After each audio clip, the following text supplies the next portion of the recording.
ಇದು IT ದಾಳಿಯಲ್ಲ, IT ರಾಜಕೀಯ ಅಂತ ಜೆಡಿಎಸ್ನವರು ಆರೋಪ ಮಾಡ್ತಿದ್ದಾರೆ. ಇದೀಗ ಅದಕ್ಕೆ ಸಂಬಂಧಪಟ್ಟ ಹಾಗೆ ಒಂದು ಬ್ರೇಕಿಂಗ್ ನ್ಯೂಸ್ ಬರ್ತಾ ಇದೆ. ಮತ್ತೆ ಡಿಕೆಶಿ ಟಾರ್ಗೆಟ್ ಮಾಡಿದ್ದಾರಂತೆ ಐಟಿ ಇಲಾಖೆ. ಕನಕಪುರ ತಾಲೂಕು ಕಚೇರಿಗೆ ಐಟಿ ಅಧಿಕಾರಿಗಳ ತಂಡ. Breaking news.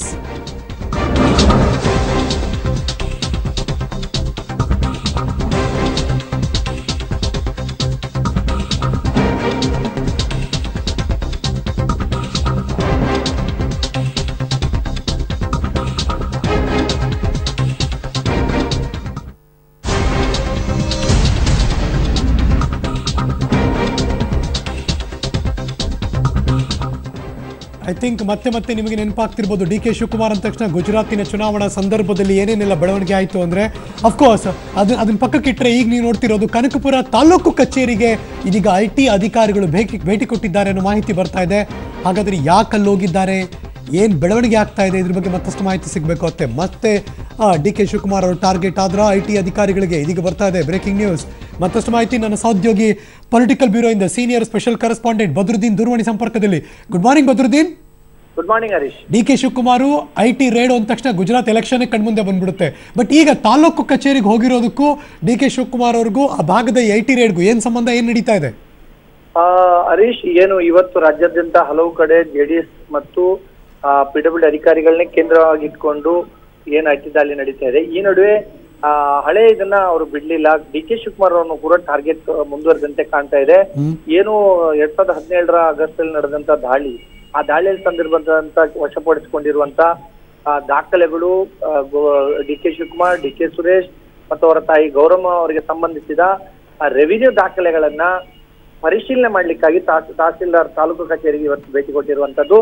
ಅಲ್ಲಿ ತೆರಳಿ ಏನು ಅಲ್ಲಿ ದಾಖಲೆಗಳನ್ನ ಕಡತಗಳನ್ನ ಪರಿಶೀಲನೆ ಮಾಡ್ತಿದ್ದಾರೆ ಅಧಿಕಾರಿಗಳು. ಅಂದ್ರೆ ಡಿ ಕೆ ಶಿವಕುಮಾರ್ನ ಇಲ್ಲೇ ಬಿಟ್ಟುಕೊಡುವಂತ ಸಾಧ್ಯತೆಗಳಿಲ್ಲ. ಅವ್ರ ಮುಂದಿನ ಟಾರ್ಗೆಟ್, ಅವ್ರ ಮೇಲಿನ ಟಾರ್ಗೆಟ್ ಅನ್ನು ನಿರಂತರವಾಗಿ ಮುಂದುವರಿಸಂತೆ ಐಟಿ ಅಧಿಕಾರಿಗಳು ಕಾಣ್ತಾ ಇದೆ. ಇವತ್ತಿನ ದಾಖಲೆ ಪರಿಶೀಲನೆ. ಇದೀಗ ಅರಸೀಕೆರೆ ಶಾಸಕರು ಮಾತಾಡ್ತಿದ್ದಾರೆ. ಎಲ್ಲರೂ ಹಣ ಖರ್ಚು ಮಾಡ್ತಾರೆ ಅಂತ ಅಲ್ಲ, ಚುನಾವಣಾ ನೀತಿ ನಿಯಮದಂತೆ ಹಣನ ಖರ್ಚು ಮಾಡ್ತಾರೆ, ಗೆಲ್ಲಕ್ಕೆ ಪ್ರಯತ್ನ ಮಾಡ್ತಾರೆ. ಆದರೆ ಈಗ ಚುನಾವಣೆ ಸಂದರ್ಭದಲ್ಲಿ ಈ ಥರ ರೈಡ್ಗಳು ಮಾಡ್ಕೊಂಡು ಕೂತ್ಕೊಂಡ್ರೆ ಏನಾಗುತ್ತೆ, ಅವರು ಲೆಕ್ಕ ಪಕ್ಕ ಎಲ್ಲನೂ ಕೊಟ್ಟು ಹೊರಗೆ ಬಂದು ಅವ್ರು ಕ್ಯಾನ್ವಾಸ್ ಮಾಡಬೇಕು, ಅವ್ರಿಗೆ ಟೆನ್ಷನ್ ತರ್ತಾರೆ ಅಲ್ವಾ? ಐಟಿ ಲಕ್ಷ ಜನ ಸೇರಿದ್ರಲ್ಲ ನಿಖಿಲ್ ನಮ್ಮ ಪಕ್ಷಕ್ಕೆ, ಐಟಿಗೆ ತುಂಬಾ ದೂರುಗಳು ಹೋಗಿದಾವಂತೆ ಸರ್. ಅಯ್ಯೋ ಇನ್ಯಾರು ಪಕ್ಷಕಾರ ಸೇರಾರ ಜನ? ಬರೀ ಐಟಿಗೆ ಇವನು ನಿಖಿಲ್ಗೆ ಸೇರಿದ್ದು, ಸುಮಲತಕ್ಕೆ ಸೇರಿರಲಿಲ್ಲಲ್ಲ, ಅವ್ರಿದಕ್ಕೆ ಸೇರಿರಲ್ಲ ಜನ, ಅವ್ರಿಗೆ ಹೋಗಿಲ್ವಂತ ಐಟಿಗೆ ದೂರು. ನಿಖಿಲ್ ಕುಮಾರ್ ಮಾತ್ರ ದೂರ ಹೋಗ್ತವೆ. ಮಂಡ್ಯದಲ್ಲಿ ಕೆಲವರು ಜೆಡಿಎಸ್ ನಲ್ಲಿ ಅಸಮಾಧಾನ, ಕಾಂಗ್ರೆಸ್ ನಲ್ಲಿ ಅಸಮಾಧಾನ. ಯಾರು ಅಸಮಾಧಾನ ಆಗಿರ್ತಾರೋ ನೋಡ್ರಿ, ಈ ದೇಶದ ಆಡಳಿತ ನಡೆಸ್ತಕ್ಕಂಥವ್ರು ಪ್ರಬುದ್ಧರು ಯಾರಿದ್ದಾರೆ ಅವರು ದಯಮಾಡಿ ಈ ದ್ವೇಷದ ರಾಜಕಾರಣನ ಬಿಡಬೇಕು. ಯಾರು ದೂರು ಕೊಟ್ಟಿರ್ಬೋದು, ಯಾರ ಕೊಟ್ಟಿರ್ತಾರೆ, ಯಾರ ದೂರು ಕೊಟ್ಟಿರ್ತಾರ್ರಿ. ದೂರು ಕೊಟ್ಟದ್ದೆಲ್ಲ ಈಗ ಹಂಗಾರೆ ಯಾರ್ಯಾರ್ದು ದೂರು ಕೊಡ್ತಾರೆ ಅಂದರೆ ಎಲ್ಲರ ಮನೇನು ರೈಡ್ ಮಾಡೋಕ್ಕಾಗತ್ತಾ? ಐಟಿ ರೈಡ್ ಮಾಡಬೇಕು ಅಂದ್ರೆ ಅದಕ್ಕೆ ಕಾಲ ಇರುತ್ತೆ. ಚುನಾವಣೆ ಸಂದರ್ಭದಲ್ಲಿ ಆಗ್ಬೇಕಾ? ನಮ್ಗೆ ಯಾರು ಕೊಟ್ಟರು ಕೊಡ್ದಾಗ ಗೊತ್ತಿಲ್ದ್ರೆ ನಾವೇ ಹಾಕಿದ್ ಮಾಡಕ್ಕೆ ಹೋಗೋಣ?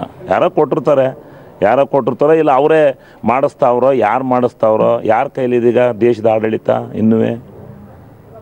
ಬಿಜೆಪಿಯವರು ಆರೋಪ ಮಾಡೋದು ಎಲ್ಲ ವ್ಯವಹಾರ ಕರೆಕ್ಟ್ ಆಗಿದ್ರೆ ಯಾಕೆ ಎದುರ್ಕೋಬೇಕು? ಯಾರು ಎದುರಕ್ಕೋಗಿರೋರು ಯಾರು ಮಾಡ್ಕೊಳ್ಳಿ ಬಿಡ್ರಿ. ಆದರೆ JDSನವ್ರ ಮೇಲೆ ಯಾಕೆ ಗುರಿ ಮಾಡ್ತಾ ಇದ್ದೀರಿ?